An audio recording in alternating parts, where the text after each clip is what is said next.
Hello. तो कैसे हैं आप लोग? तो आज हम लोग डिस्कस करेंगे कि अगर कोई एसएससी एस्पिरेंट सीजीएल क्लियर नहीं कर पाता है तो उसके पास बेटर ऑप्शंस क्या क्या हो सकते हैं, और क्यों कभी कभी एमटीएस की जॉब भी किसी भी 2400 ग्रेड पे जॉब से बढ़िया होती है। ये सारी चीज डिस्कस करेंगे, साथ में मैं बताऊंगा कि सीएचएसएल की टाइपिंग कैसे करनी चाहिए, सही वे क्या है उसका करने का। और आपने शायद मेरी टाइपिंग की वीडियो देखी होगी, उसमें मैंने आपको लाइव दिखाया हुआ है कि मेरी टाइपिंग स्पीड शायद 70 के आसपास आ रही थी उसमें। तो मैं आगे इसमें डिस्कस करूंगा कि सीएचएसएल की टाइपिंग कैसे की जाए। तो पहले हम लोग बात करते हैं एमटीएस की। तो अगर आप एमटीएस एस्पिरेंट हैं तो मैं आपको यही एडवाइस करूंगा कि अगर आपके पास कोई जॉब नहीं है और आपके मार्क्स अच्छे हैं या अच्छे नहीं भी हैं बहुत ज्यादा, लेकिन आपको लग रहा है कि एमटीएस कोर्स आप नॉर्थ के हैं तो नॉर्थ साइड, नॉर्थ बेल्ट में मिल सकती है आपको।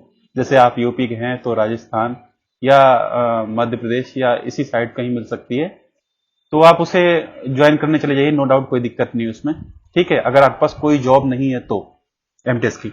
अगर बाई चांस आपका स्कोर बहुत अच्छा है और आपको एमटीएस जॉब अपने ही स्टेट में मिल जाती है, तो यकीन मानिए कि अगर आपने इनकम टैक्स में जॉब मान ली और आप टैलेंटेड हैं और आपके अंदर के जो टैलेंट है वो डिपार्टमेंट आइडेंटिफाई कर लेता है, तो आपको ये एमटीएस जो इनकम टैक्स में जॉब है वो किसी भी 2400 जो अदर स्टेट में जॉब्स हैं उनसे अच्छी लगेगी। और पोस्टल डिपार्टमेंट में जो 2400 जाते हैं पीए से, उससे तो फार बेटर देन है ये वाली एमटीएस की जॉब।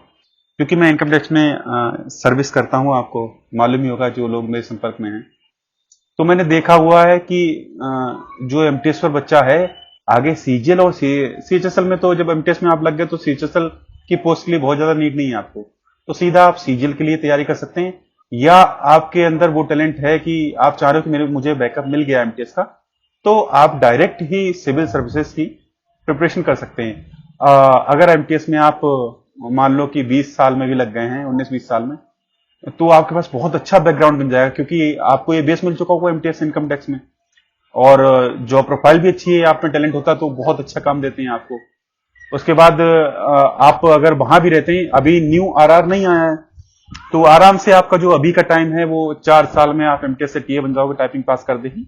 उसके बाद मिनिस्ट्रियल एग्जाम पास करते ही आप 2-3 साल बाद टीएसएस मिनिटी बन जाओगे। तो आप 25-26 तक आओगे, तब तक बहुत अच्छी स्टेबल कंडीशन हो जाओगे। अगर आप पीसीएस या और यूपीएससी की प्रिपरेशन करने में भी लग जाते हैं, बाई चांस आपको मालूम है स्टेट पीसीआर और यूपीएससी आपके बस की बात नहीं है, या फिर आप उस तरफ नहीं जाना चाहते हैं, तो आप क्या कीजिएगा कि एमटीएस में बेस लेने के बाद आप डायरेक्ट सीजीएल की प्रिपरेशन कीजिएगा, और आपको अच्छा खासा टाइम लगेगा। और एक बार आप सीजीएल में अपेयर होना सीख गए कि कैसे प्री का आपको मालूम है कि कितने मंथ या 1 साल का जो भी सी आता है वो प्रिपेयर कर लिया है, और प्री प्रिपेयर करने के बाद आपके पास मेन पास 2 ही सब्जेक्ट रहते हैं मेंस में, उन्हें आप एमटीएस के जॉब पर रहते बहुत आराम से प्रिपेयर कर सकते हैं। ये मैंने दिखाया हुआ भी है। मैंने जब सीजीएल 2000 शायद 20, हाँ 20 का स्कोर जो है मेरा, उसमें बहुत बैलेंस स्कोर है मेरा। मैथ्स में भी 170 है और इंग्लिश में भी 170.25 ऐसा कुछ स्कोर है। तो मैंने जॉब पे रहते हुए प्रिपेयर किया था, मुझे कोई परेशानी नहीं आई। आराम से प्रिपेयर करने के बाद मेरा बस वही है कि आपको टीयर 3 का नहीं मालूम रहता, और वही मेरे साथ थोड़ा सा हुआ था इशू। बाकी बहुत अच्छा बेस मिल जाता है आपको एमटीएस में फर्दर प्रिपरेशन के लिए। अब बात करते हैं सीएचएसएल की। तो सीएचएसएल का जैसा प्रोसेस है उसमें बताता हूं मैं आपको। जब आप सीएचएसएल की प्रिपरेशन करने जाएं तो कोशिश कीजिएगा कि आप सीजीएल की प्रिपरेशन करें। सीजीएल की प्रिपरेशन करने से फायदा ये होगा कि आपका सीएचएसएल में सिलेक्शन होने के बहुत चांसेस बढ़ जाते हैं। क्योंकि क्या होता है ना कि डिस्क्रिप्टिव मार्क जो हैं सीएचएसएल में भी ऐड होते हैं और सीजीएल में भी ऐड होते हैं।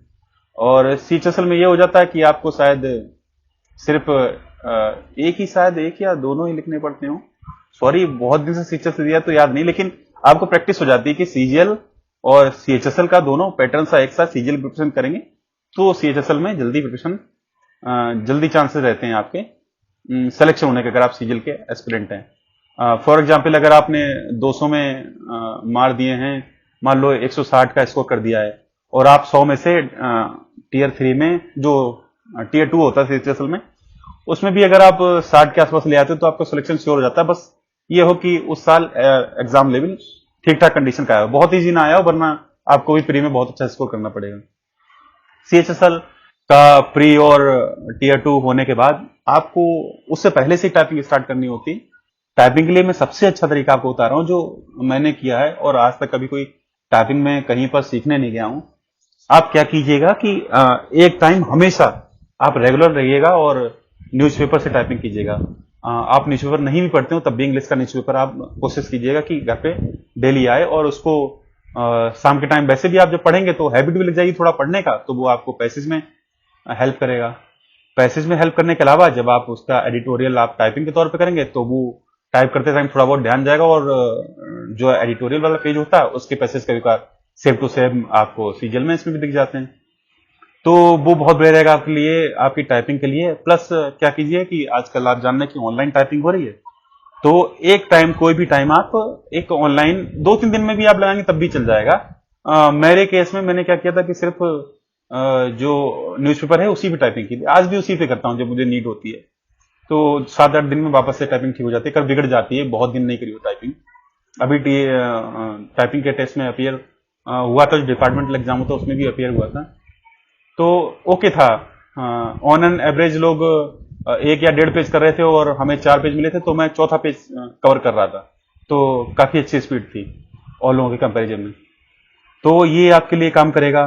ठीक है, मैंने बता दिया सीएचएसएल में क्या करेंगे। सीएचएसएल में जॉब पीए से बहुत ज्यादा अच्छी जॉब नहीं है, उसका जॉब नेचर आप देखेंगे तो आपको लगेगा कि इससे अच्छा था कि कोई और प्रिपरेशन कर लेते हैं किसी और एग्जाम की। लेकिन वही बात है कि अगर आप जॉब पे नहीं है तो आपको एक जॉब पानी पड़ेगी, अपने लिए भी और फैमिली के सपोर्ट के लिए भी। तो जब आप जॉब पर नहीं है तब तो आप ये ऐसे कुछ भी मिलेगा आपको, आप ज्वाइन करेंगे इसको। ठीक है, अगर आपके पास बैकअप है टेस्ट का जैसे मैंने बताया, तो आपको कोई नीड नहीं है इस जॉब में आने की या इसकी प्रिपरेशन करने की। डायरेक्ट सीजीएल या सिविल सर्विसेज या उनकी कर सकते हैं। आपकी एज कम है, एज कम भी नहीं है, तब भी एमटेस्ट के बाद आप सीजीएल की प्रिपरेशन कर सकते हैं, सीएचएसएल को स्किप कर सकते हैं। और अब बात करते हैं हम लोग सीजीएल की। तो सीजीएल के कुछ मैंने चीजें डाली हुई हैं चैनल पे, आप उसके गो थ्रू हुई है। और जब 20 का फाइनल रिजल्ट आ जाएगा तो मैं इसके बारे में और ज्यादा डिस्कशन करूंगा। अभी ये आपको मैंने बता दिया कि सीजीएल में ऐसा कुछ नहीं है। जो आप देख रहे हैं यूट्यूब पे, मैं किसी भी चैनल की बुराई नहीं कर रहा हूं, पर मेरी बात मानिए, मैं आपको जो बता रहा हूं, मैंने अभी जो सेल्फ गिवन एनालिसिस था आंसर के जो मेंस का था, सीजीएल मेंस का, तो मैंने वो चीजें बताई हैं जो आपको चैनल वालों ने बाद में बताई हैं। कि कैसा लेवल आया था। मैंने एकदम से आके नहीं बोल दिया कि आपको कि ये चीजें चाहता, मैं भी एग्जाम के बाद रिव्यू दे सकता था कि बहुत इजी पेपर आया तो उससे आप हट भी होते और हो सकता है कि आप लोग चैनल अनसब्सक्राइब भी कर देते। खैर, जोक सपाट, मैं आपसे यही कहूंगा कि ज्यादा से ज्यादा वही चीज आपको प्रोवाइड करवा रहा हूं जो जरूरी है। तो सीजल में भी मैं आपसे यही कह रहा हूं कि आपको क्या करना है कि प्रीवियस ईयर तो आपके लिए मस्त है, एक सिंपल सा आपको बुक उठा लेनी है, किरण वगैरह के, जो भी आपके जिसमें आप कंफर्टेबल हो। आपने सुनी है राकेश यादव की है जिसे लाल किताब भी बोलते हैं, उनको पूरा कर लेना है शांति से। उसके बाद आपको प्रीवियस ईयर सारे लगा लेना, देन आपको सिर्फ मॉक देने और कुछ नहीं करना है। और आजकल जो पढ़ा रहे हैं पता नहीं क्या पढ़ा रहे हैं, मैं एक वीडियो देख रहा था, कुछ भी पढ़ा रहे हैं, उसका कोई रिलेशन नहीं है आपके सीजल मेन से। तो आप भरोसा कीजिए मुझ पर थोड़ा सा, अगर थोड़ा सा भी आपको एक्सपीरियंस है इन चीजों के। नए हैं तो ये होता है कि नए होने के वजह से आप क्या करते हैं, एक बैच ज्वाइन करते, उससे आपकी हैबिट पड़ जाती है। तो उससे फायदा क्या होता है, आपका जैसे सिलेक्शन 4 साल में या 3 साल होना है, लेकिन उससे आधा 1 साल कम लग जाता है। तो इस वजह से वो बैच बढ़िया होते हैं। ऑफलाइन बैच की बात कर रहा हूँ, ऑनलाइन पे बहुत ज्यादा आप लोग सीरियस नहीं हो पाते हैं, मुझे मालूम है। जो बहुत ज्यादा ही केयरफुल होते हैं वही ऑनलाइन वाले हैंडल कर पाते हैं, अदरवाइज ऑफलाइन बैच अभी भी शायद बेस्ट होगा मेरे हिसाब से, क्योंकि उसमें हैबिट से लग जाती है पढ़ने की और वही जज्बा रहता है दिन भर सारा वर्क करते हुए। उसमें आप डिसिप्लिन रखते हैं एक तरीके का कि ये चीज इतने टाइम पढ़नी है पढ़नी, और मैनेज हो जाती है वो चीज। लेकिन जो मैं बता रहा हूँ वो फास्ट तरीका, क्योंकि टीसीएस आजकल बहुत ज्यादा डीप नहीं पूछ रहा है। आप उठा के देख लीजिए पेपर 2-3 साल के। और अभी तो बीच में ऐसा था कि मैंने बच्चों से मालूम किया जो पहले एग्जाम्स में बैठते रहे, उन्होंने बिना कोई प्रिपरेशन किए भी 90+ अटेम्प्ट करे, और जो बिल्कुल ही नए थे उन्होंने 70-80 तो किया ही है। तो आपको 10 क्वेश्चन ही तो पढ़ाना है, 10-12। तो उसके लिए आपको बताया मैंने कि एक सिंपल सा बुक एक बार कर लीजिए, ठीक है। और बुक के साथ कोई भी ऑफलाइन बैच अगर आप ज्वाइन करना चाह रहे कर लीजिए, उससे क्या होगा, स्पीड आपकी उड़ जाएगी। बाकी स्पीड कैसे बढ़ेगी, आप बिल्कुल नए हैं तो इस बुक से करेंगे, उसके बाद आप जब प्रीवियस ईयर लगाएंगे और मॉक्स देंगे तब आपकी स्पीड बढ़ना स्टार्ट होगी। मॉक्स लगाना सबसे ज्यादा इंपॉर्टेंट है। ये गलती मैंने बहुत पहले करी थी एक बार, तो मेरा सिलेक्शन 5-6 नंबर से रुका था। तो आपको मॉक्स लगाने ही लगाने हैं। इसके बाद मैं जो जरूरी चीज बता रहा हूं, जैसे आपका सीजीएल प्रिपरेशन हो गई और वो फिर भी क्या होता है, कुछ बच्चों का काफी कम स्कोर आता है, जैसे बहुत ज्यादा मेहनत करने के बाद भी मॉक्स को लगता है कि अरे वो ये लग गया 130 135। ठीक है, एक सेकेंड, ये वीडियो कुछ ज्यादा लंबी हो रही है, चलिए मैं नेक्स्ट वीडियो में किसी वीडियो में बताता हूँ। आप तब तक इस वीडियो को देखिए, और कुछ कमी रह गई हो तो वो भी कमेंट कर देना। बाकी मैं ये जो आपका स्कोर लगता है इसके बारे में भी नेक्स्ट वीडियो में बात करते हैं। बाकी तब तक अपना बहुत ख्याल रखिएगा। चलते हैं, धन्यवाद।